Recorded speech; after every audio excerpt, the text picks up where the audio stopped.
Hi, and welcome to another new episode of the Declutter Me podcast with myself, Shelina. I hope you're well wherever you are in the world today. If you're celebrating Eid for a day or even a week like we are in the UAE, happy Eid or Eid Mubarak, I should say, to you and your family and your friends. And I hope you have loads of yummy food. I won't be having lots of yummy food with my mum. She makes some amazing food. My brother will be and his family, so they'll be sending me pictures to make me feel jealous. So Eid Mubarak to my family. Anyway, today I thought I would share with you my small tricks to help you get organised. I share these with my clients to help them in their quest to get organised and decluttered.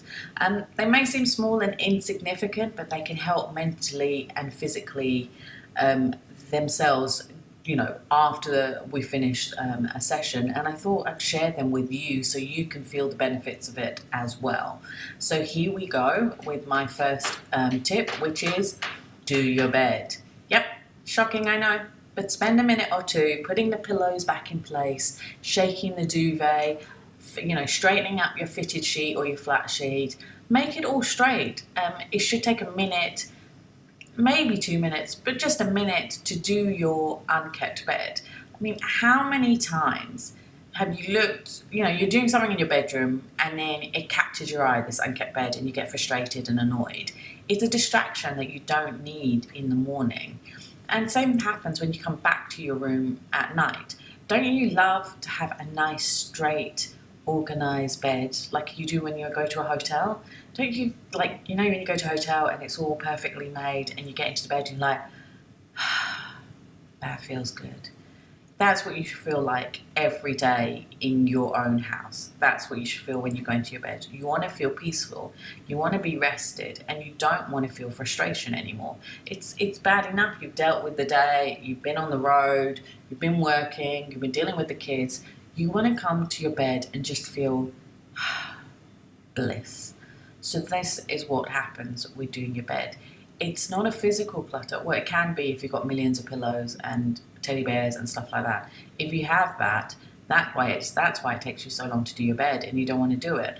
So think about it. Do you want to feel peaceful, or do you want to have lots of stuff on your bed that don't actually help you in any way? So declutter your bed if you have millions of pillows and teddy bears. Put them to the side somewhere, or just get rid of them, especially the pillows. And then have a blissful experience when you go to bed. And it should take you less than a minute. Like, it won't take you 5 seconds, it should take you a minute. Less than a minute. Actually, it takes me usually about 20 seconds, and that includes removing the cats from the bed as well. So do that to help you feel better about yourself, and to feel peaceful when you're going to bed, and even when you're getting ready in the morning. So my next trick is to put it in the car. So, that present for your friend, or those clothes that need to go to the tailor that you just keep on forgetting to do, or that piece of jewellery that needs to be fixed, or the item that you bought from the shop and you have to go return it, put them all into whatever bag they're supposed to be in, and then put it in your car, preferably in the passenger seat so you can see it when you're driving, but put it there. If you don't have a car, put it by the front door so you always remember. So if you're going in the direction of the tailors, or if you're going to that mall to go to the shop, you can take it with you. So you get rid of it and remove that clutter from your house, and you get your money back if you're supposed to be getting your money. There is no point having the bag and the items in a cupboard or in a room where you will forget to take it every time. Eventually you'll find the items and it'll be too late to give it back or get the clothes fixed or get it, anything, give the present. It might be even too late to give the present. So do that, and it will make sure you get rid of all the clutter that needs to be out of the house. So that's my second trick. Third one is have a catch-all basket. It's not a junk basket, so it's not a place to just put stuff and to leave it languishing in there until one day the basket sort of rots with all the stuff in it. It's to use to put things that need to be going upstairs or going to another room. So it's usually toys, hair items, wires, stationery, school books. It's just random items that are in the wrong room. So they stay in that basket for less than 24 hours. Keep the basket by the stairs, and you can actually get baskets that fit onto stairs, and and there's several baskets, and you can put them for each family member.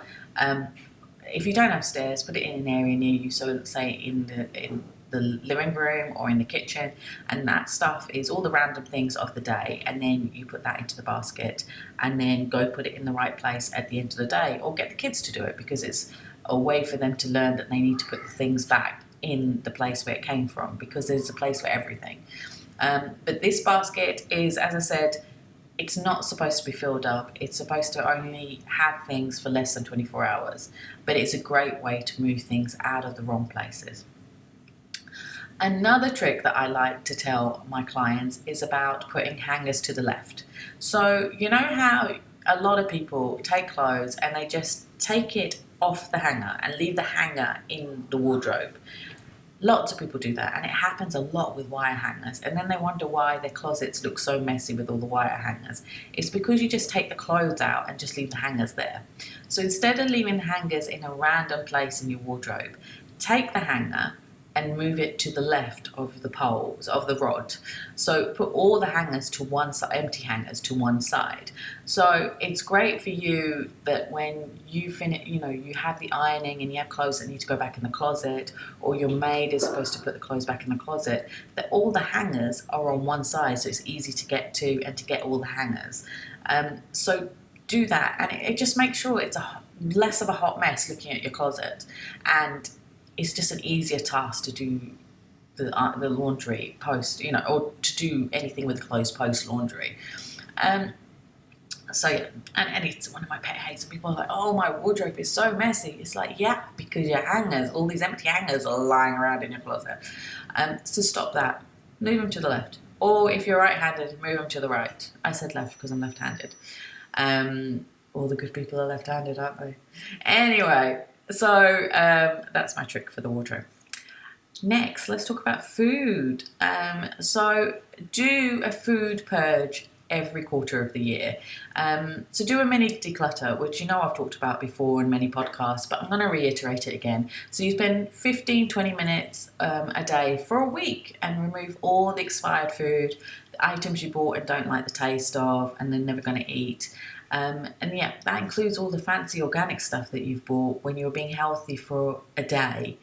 That spirulina, that grains, so many expensive grains, and almond flour and stuff. Most of you are not gluten intolerant. You don't need almond flour. Don't buy it. It's really expensive. And you don't eat it. It then goes in the bin because it's expired. And it's really, really expensive, especially from that American place.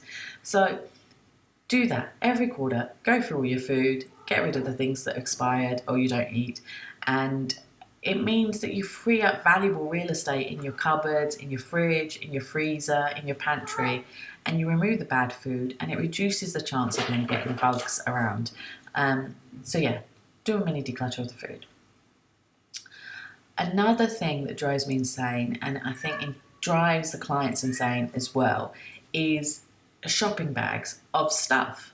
So you go to a shop, you buy the stuff because you wanted the stuff, then you bring it home and you leave it in your bedroom, say on a chair, on the floor, on your bed, somewhere random, and you forget that you bought it because you don't take it out of the bag. Yep, that happens a lot. So what I need you to do is to take the stuff out of the bag as soon as you get home. And if you're like me, I take it out of the bag even when I'm in the mall sometimes and start wearing the item, especially accessories. Because what's the point of buying something if you're not going to wear it? Wear it, use it. Take the lipstick out and use it. Put it on your lips. Don't leave it languishing in a random place in your bedroom, and then you have to spend an hour going through all the bags, finding out all this stuff and going, oh, I forgot I bought that. Or, oh, it doesn't fit. It's too late to give it back and get my money back.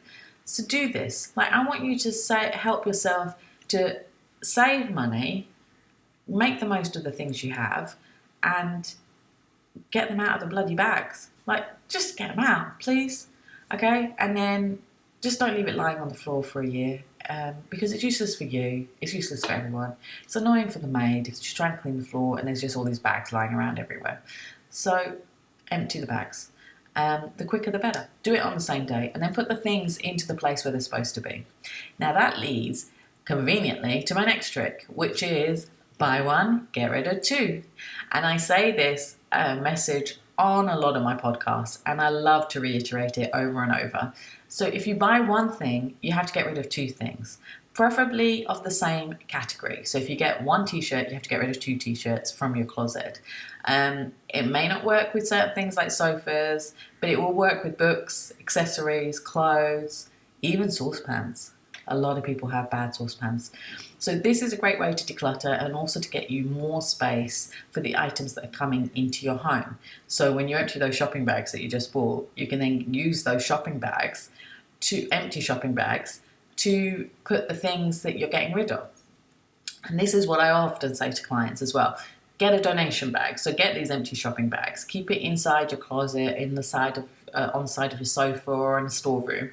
And every time you see something you don't like, you don't use, you don't wear, or you don't need, put it into this bag. And then once it's full, take it to a charity shop or to the donation bin. And this is a good way to do the buy one, get rid of two aspect, because you're doing it all the time by filling up this donation bag. So my final tip is don't buy a label machine. Yep, you heard it. I do videos of me with all my labels and people have asked where to get them, and I don't like saying, because you don't need to spend a lot of money on a label machine. Most of the time, you mostly don't need a label machine. I know it's a cool thing to do right now. You've watched the TV programs, you've listened to me, you've read the books, and I mean, have you bought my book yet? Anyway, I segue. I know it's cool, but it's not something you really need. You know, can you borrow it from a friend who's already got it? Or can you get the labels from Etsy or Amazon or an Instagram shop? There's people who make labels for a business. There's a woman here who's lovely who has a label company, so she can create the labels for you. I have a label machine because I use it nearly every day with my clients, and I label things for them so that they don't have to, and they don't have to buy the label machine. Sometimes they see what I have and then go buy the label machine afterwards, and I'm like, everything's labeled. What are you going to label now? And they're like, no, don't. I mean, if you're going to get a label machine, get the cheapest one possible.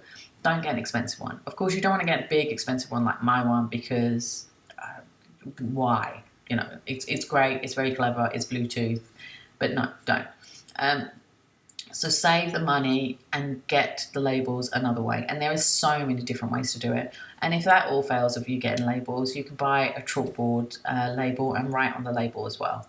There's also the Cricut. I have the Cricut. Ask me how many times I've used it. It's so complicated and there's so many things to do, and then you have to measure the space. It's just an ordeal, and I have to do things in my house, and I want to use Cricut. I am going to try and endeavour to do it today. But yeah, so don't buy a label machine. Please save the money and buy something else. Buy some food that you're really going to love and eat and enjoy. Do that. So yeah, so these are my little tips to help you get organised mentally and physically every day. Let me know if you find these tips helpful and if you use them in your day-to-day life. And also let me know what tips you would suggest to help people to get decluttered and organised as well. If you'd like more tips and tricks on how to get organised, you can always follow me on all the social media channels except for Snapchat at DECLUTTRME. And you can also hear me regularly on all your favourite podcast players. So please hit subscribe, please share with your friends. You can also hear me on YouTube, so please spread the word to people on YouTube and tell them to follow me as well. I'd really appreciate it. Thank you again for listening. I hope you find it useful, and Eid Mubarak if you're celebrating. Take care. Bye.